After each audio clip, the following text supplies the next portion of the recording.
سبق عیدگاہ۔ سبق عیدگاہ میں منشی پریم چند نے ایک غریب گھرانے کی عید کے روز کی کہانی کو بیان کیا ہے۔ رمضان کے پورے 30 روزوں کے بعد عید آئی۔ ہر طرف خوب چہل پہل تھی۔ گھروں میں پکوان بن رہے تھے اور سب عیدگاہ جانے کی تیاریوں میں لگے ہوئے تھے۔ سب سے زیادہ خوش بچے تھے۔ ان کی جیبوں میں تو خزانہ رکھا ہوا تھا۔ انہیں 2-4 پیسوں میں دنیا کی ساری نعمتیں لائیں گے۔ وہ بچے بار بار ان پیسوں کو نکال کر گنتے تھے اور خوش ہو کر دوبارہ انہیں اپنی جیب میں رکھ لیتے تھے۔ انہی بچوں میں حامد ایک 4 سالہ غریب صورت بچہ تھا، جس کے والدین کا انتقال ہو چکا تھا۔ اس کی پرورش اس کی دادی کر رہی تھی۔ عید کے روز حامد کی دادی رو رہی تھی کہ عید کے دن ان کے گھر میں دانہ نہیں ہے۔ عید کا ان کے گھر میں بھلا کیا کام تھا؟ عید کی نماز کے لیے جاتے جاتے حامد اپنی دادی کو تسلی دینے لگا کہ وہ گاؤں والوں کا ساتھ نہیں چھوڑے گا اور انہی کے ساتھ لوٹے گا۔ مگر حامد کی دادی امینہ کو ڈر تھا کہ اس بھیڑ میں حامد کہیں کھو نہ جائے۔ امینہ نے کپڑے سی کر 8 پیسے جمع کیے تھے، لیکن ان پیسوں کو اسے گوالن کو دینا پڑا، جبکہ امینہ نے 3 پیسے حامد کو دیے تھے۔ عید کا تہوار تھا اور امینہ کی اتنی ہی بساط تھی۔ شہر کا علاقہ شروع ہوا۔ سب لوگ بڑی کوٹھیوں اور گھروں کو دیکھتے جا رہے تھے۔ اتنے میں مسجد آ گئی۔ صفیں لگ چکی تھیں۔ نماز کی ادائیگی کے بعد سب شہر میں لگے میلے کی طرف بڑھے۔ بچے کھلونوں اور مٹھائیوں کی دکانوں پہ جانے لگے، مگر حامد کو اپنی جیب میں رکھے پیسوں کا احساس تھا۔ وہ کھلونا یا کھانے والی کوئی بھی ایسی چیز خرید کر پیسے ضائع نہیں کرنا چاہتا تھا۔ حامد کے ساتھ آئے ہوئے بچوں میں سے محمود نے خاکی وردی اور لال پگڑی والا سپاہی خریدا۔ محسن کو جھکی کمر اور پشت پر مشق والا بہشتی پسند آیا۔ نورے نے کالا چوگا، سفید اچکن اور ہاتھ میں قانون کی کتاب پکڑے ہوئے ایک وکیل خریدا، جبکہ سمیع نے دھوبن خریدی۔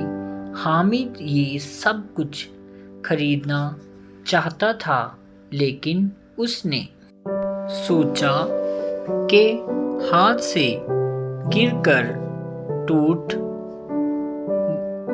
جائیں گے تو کس کام کے۔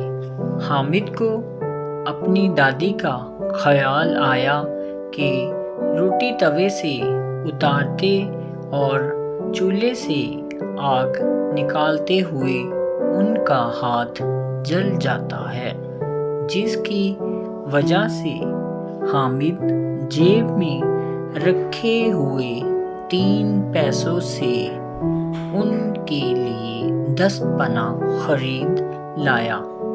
لیکن بچوں نے جب حامد کے پاس دست پناہ دیکھ کر اس کا مذاق بنایا تو حامد نے ان بچوں کو دست پناہ کی خوبیاں گنوائیں۔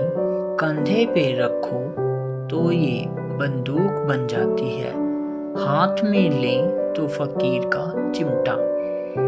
اس کی مدد سے ان کی ناک بھی پکڑی جا سکتی ہے، ایک چمٹا لگانے سے تمہارے سارے کھلونے ٹوٹ جائیں گے۔ حامد کا کہنا تھا کہ یہ دست پناہ نہیں بلکہ اس کا بہادر شعر ہے۔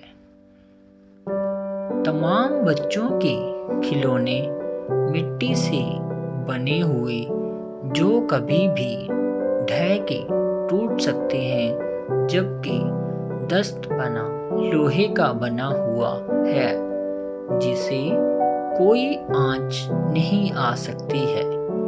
دست پناہ کی اتنی ساری خوبیاں سن کر سب بچوں پہ اس کی دھا بیٹھ چکی تھی۔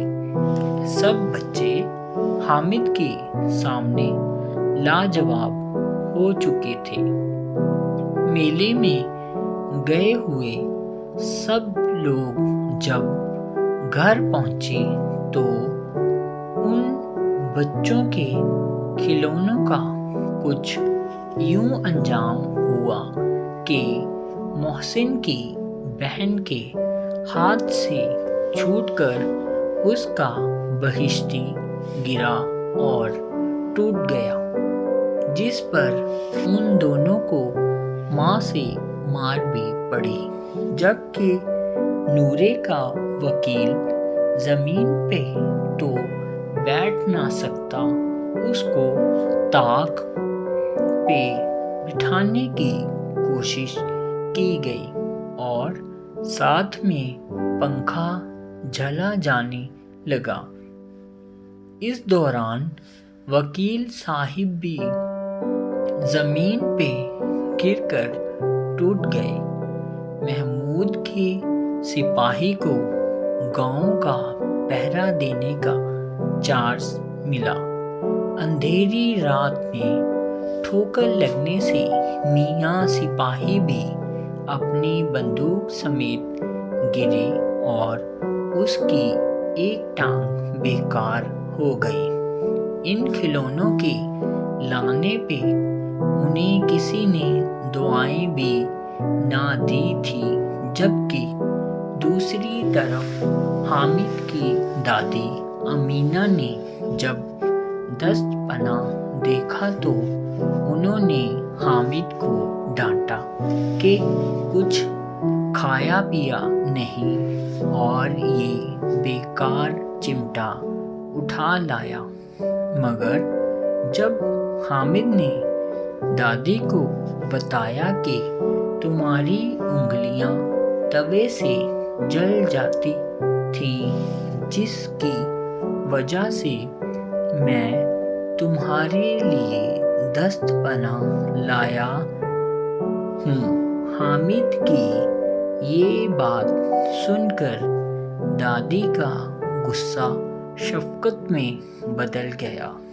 حامد اس بات سے بہت بڑا بن گیا، جبکہ امینہ خوشی سے بچوں کی طرح رونے لگی۔